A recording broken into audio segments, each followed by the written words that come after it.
چنانچہ مکہ کے دشمنان اسلام کے ناقابل برداشت ظلم و ستم سے تنگ آ کر مسلمان اور خود محمد صلی اللہ علیہ وسلم اپنے مادر وطن مکہ معظمہ سے ہجرت کرنے پر مجبور ہو گئے، مدینہ کو اپنا وطن بنا لیا۔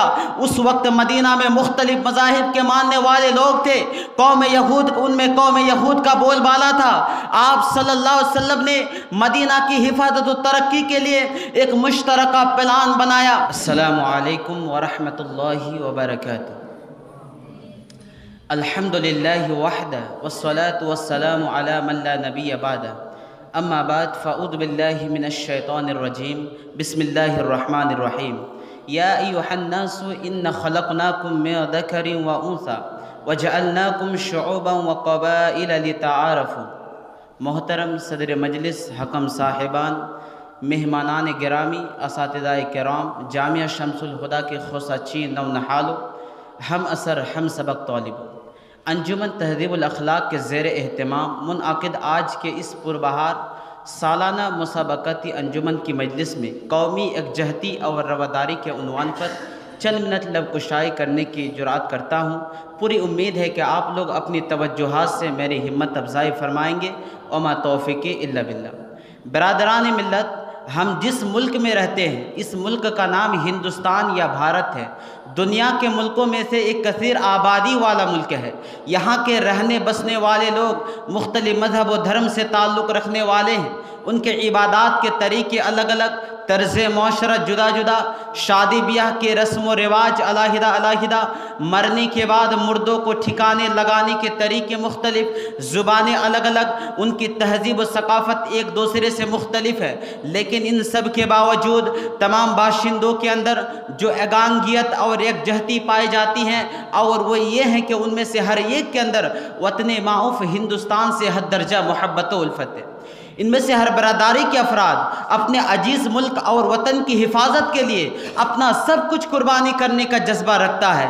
ہر فرد اپنے عزیز ملک کو ترقی کے بام عروج پر دیکھنا پسند کرتا ہے۔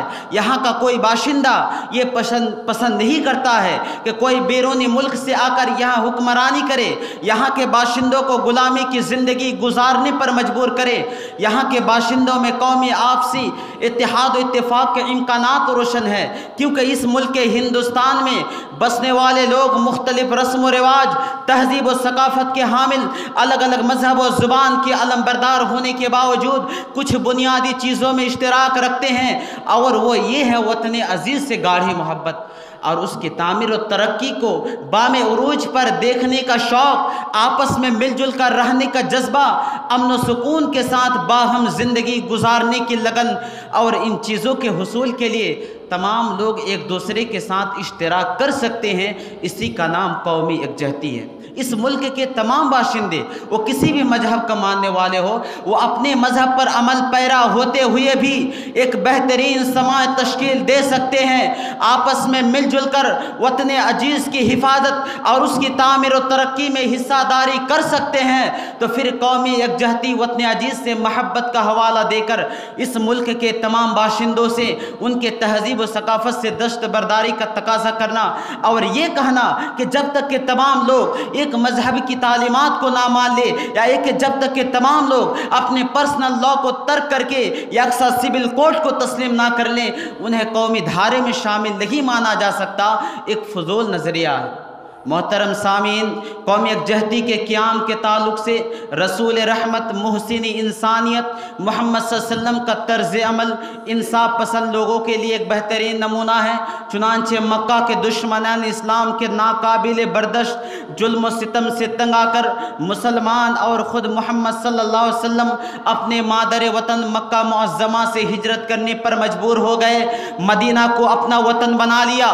اس وقت مدینہ میں مختلف مذاہب کے ماننے والے لوگ تھے، قوم یہود، ان میں قوم یہود کا بول بالا تھا۔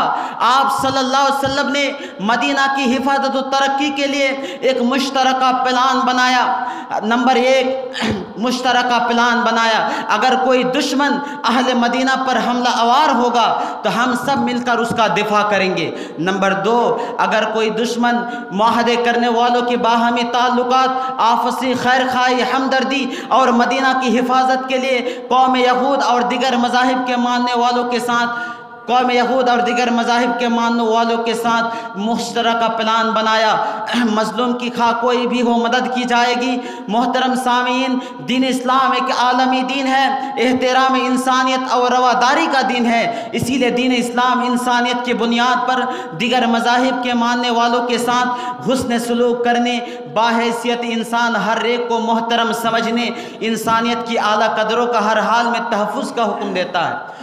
ظلم، دہشت گردی، فتنہ و فساد کا سخت مخالف ہے، خواہ ان غیر انسانی سرگرمیوں کے حامل مسلمان کی جماعت ہو یا غیر مسلمانوں کی، چونکہ بنی نوع انسان کی افزائش ایک مرد اور ایک عورت سے ہیں، اسی لیے تمام لوگ خواہ وہ کسی بھی مذہب سے تعلق رکھتا ہو، انسانیت کی بنیاد پر بہم بھائی بھائی ہے، ایک دوسرے کا ہمدرد غم گسار ہے۔ رب کائنات کا ارشاد ہے، یا ایھا الناس ان خلقناکم من ذکر و انثی وجعلناکم شعوبا وقبائل لتعارفوا، اے لوگو میں نے ایک مرد ہم نے تم سبوں کو ایک مرد آدم علیہ السلام اور ایک عورت حوا علیہ السلام سے تم کو پیدا کیا اور تم کو کنبوں اور قبیلوں میں تقسیم کر دیا تاکہ تم ایک دوسرے کو پہچان سکو، یعنی تم سب ایک ہی ماں باپ کے اولاد ہو۔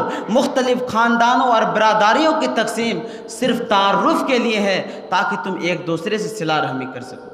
تو بلا شبہ دین اسلام ایک رواداری کا مذہب ہے۔ اسلامی حدود میں رہنے والے خویش و اقارب، پڑوس کے ساتھ مسلم ہو یا غیر مسلم، صلہ رحمی، حسن سلوک، خیر خواہی، باہم تعاون کرنے کی تاکیدی تعلیم دیتا ہے، اور دوسرے مذاہب کے معبودوں کو گالی گلوچ کرنے، برا بھلا کہنے سے روکتا ہے، اور دوسرے برادریوں کو اپنے طور طریقے پر زندگی گزارنے کی پوری آزادی کا حکم دیتا ہے۔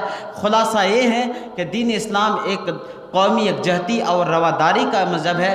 ان کی تعلیمات پر عمل پیرا ہو کر پرامن معاشرہ و سماج کی تعمیر و تشکیل کے امکانات روشن ہیں۔